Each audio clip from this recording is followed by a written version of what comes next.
Hello YouTube, Job 131 Vapes is back. I am doing a review and comparison of the Hcigar stainless steel and brass Nemesis to the Hcigar Copper Nemesis. Now, I'm going to go through up and close. You're going to see the different different battery configurations. But after that, we're going to vape it, and you're going to see which one hits harder and which one I would recommend getting. But again, we'll see at the end. All right, so stick around.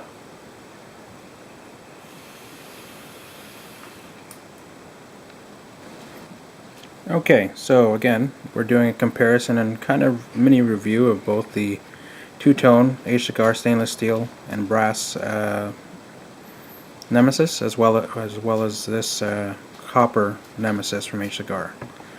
You can see that we have our kick rings over here. Maybe I should put this over here so that it kind of matches up. Right now they're both in 18650 mode. I'm going to show you the different modes on each. Now, as you can see, I think the threads are pretty good. They're pretty smooth, pretty buttery. Okay. They both have an adjustable 510 pin. Okay, so you could screw that in, adjust it for your addy size, etc. And that works. It works pretty good. I know that the newer mechs and mods and stuff, mech mods, they all have like a floating 510 pin, or a spring-loaded 510 pin. But I mean, this one, it works perfect. So there's a stainless steel in the 18350 mode. It's nice. It's very small in hand. Okay.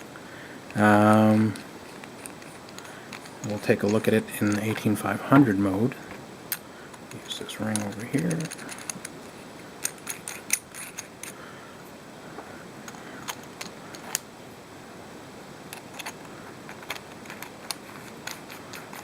So like I said, pretty smooth. No battery rattle. Okay. So that's that. 18500 mode.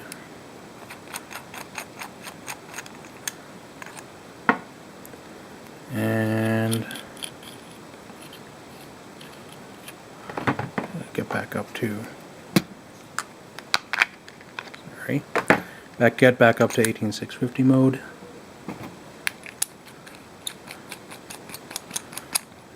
Like I said, as you notice, threads are pretty good. I like to think the threads are pretty good. They seem pretty good. Now, one thing I noticed with this stainless steel one anyway, for mine, I noticed that this bottom button was a little bit, the switch was a little bit crunchy. So I replaced it. I decided to replace it and put the magnet in, which is pretty easy to do. You can find tutorials on how to do that on YouTube. But I mean, even with the replacement, still found it a little bit crunchy. But I mean, c'est la vie. So 18650, back to 18650 mode. That's pretty good. I would say the lock may or may not be a little bit of a problem. It depends. If you crank it down too much, it's a real bitch to kind of get it back. So like, as you can tell, I'm having a little bit of problems. But I mean, so just as long as you don't crank it down, you should be okay. Now, so like I said, copper one, 18650 mode, same adjustable 510 pin on the top cap. Threads, like I said, is pretty smooth.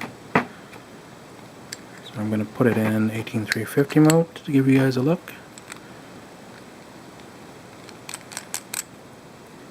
There you go. 18350 mode.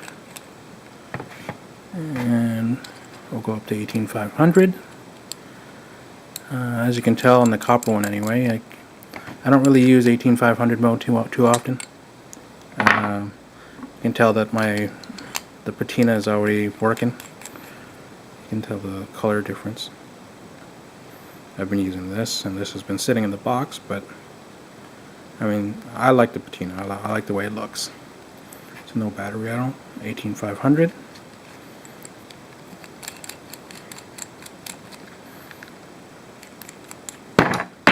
Oops.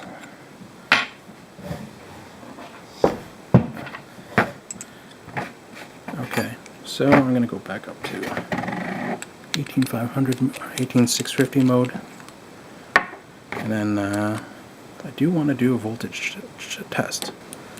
So we're going to take a look. This should be a pretty new battery. Let's check the voltage. So it's saying 4.12, 4.12, 4.12. Okay, so 4.12. We're going to attach the a dripper. In this case, it's the Trident V2 from Debeco clone. I'm going to do a review on that. You'll see that up shortly. But 1, 2.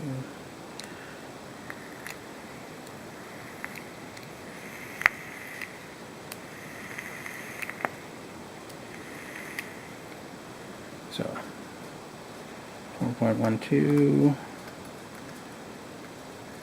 Let's go with, what was it saying? 3.75.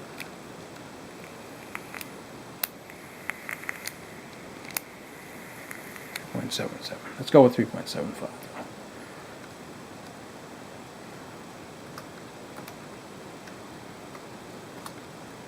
It's a voltage drop of 0.37. I'll take the same stuff, same battery.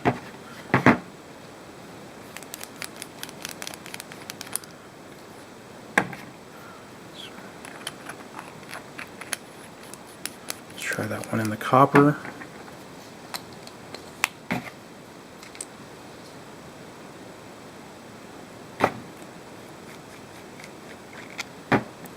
Sorry it's taking so long, guys.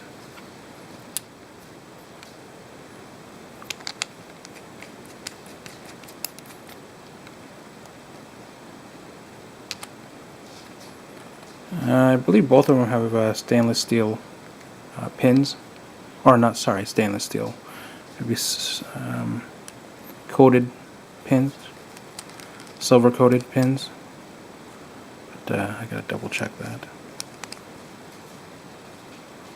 Okay, so copper 4.11, 4.11, 4.11, and with the Trident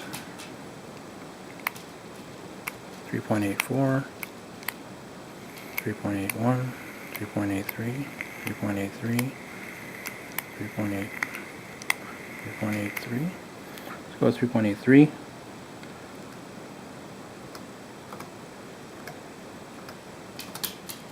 And that's a 0.28 voltage drop. So it's slight, we're looking at 0.37 for the stainless steel, 0.38, 0.28 for the copper.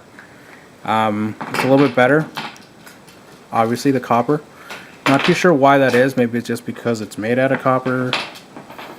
But I mean, I notice a difference when I'm if I vape them side by side, or even without. It's just the copper one seems to hit harder. But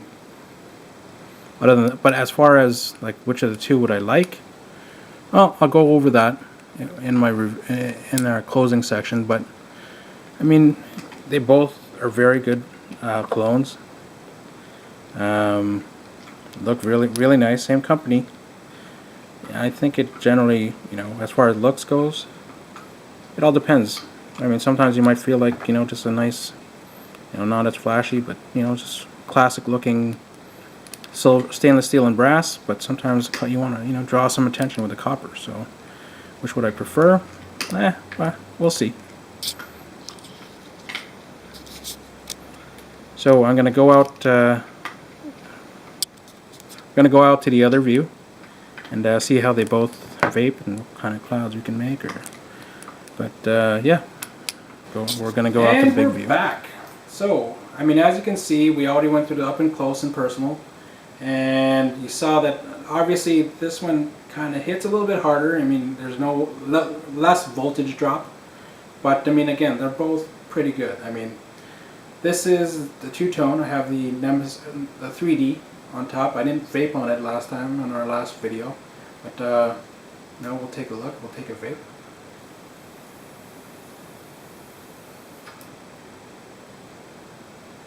Pretty good.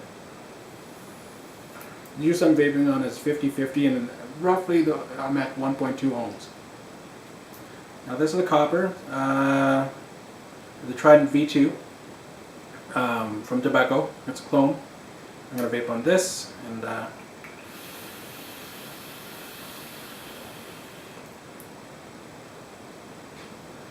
this is also at 1.2. I mean, definitely, I mean, even though it's two different atomizers, I can switch it up, and I notice a difference between the vape. I mean, it's a little bit, hits a little bit harder with this. Now, I mean, I think pros for both of them, they look really good. I mean, two-tone brass, or brass and stainless steel, it looks really good, especially with the 3D, nice and flush. But again, the copper looks just as good, or if not better, because it's different. Now you can see that my copper is, you know, there's a patina going on it.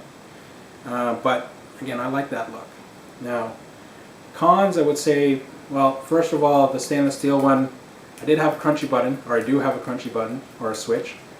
I tried replacing the springs with magnets, and it's still kind of crunchy, but you know, it still works, and it's still alright. I had no problems with the Nemesis copper. I didn't even put the magnets in, it's just a straight spring, and I think it's alright. Other than that, which would I get if I can only get one? Well, I think it's pretty obvious from my video. I'd get the copper just because it looks different. I didn't have any problems with the switch. And the fact that, well, it hits harder, you know what I mean? So, you won't go wrong by purchasing this one if you have it already or whatever. Both of them, nice mods. I mean, Hcigar does a good job on the clones, I think. You know, the switch, what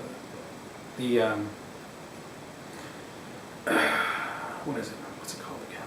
Damn. So the threads, they're pretty smooth, okay. And like I said, I don't think you'll really go wrong with any ones you purchase. I purchased this from wackedoutecig.ca, from the forums. A couple guys, Community 101 as well as realbriguy. I'll leave the information below. I got them at pretty good prices too. I believe I picked the stainless steel and brass for $42 Canadian, and the copper was at $43 Canadian. But like I said, it could be a little bit more or a little bit less, but I'll leave the information below. Now, I hope you like my review and comparison of both. You know, if you like it, please subscribe or like it. I'll have more videos coming out very shortly. I think I'm going to be doing the Hades mod next. So stick around, and again, I welcome any comments or anything, any questions, or if you want me to review something, let me know.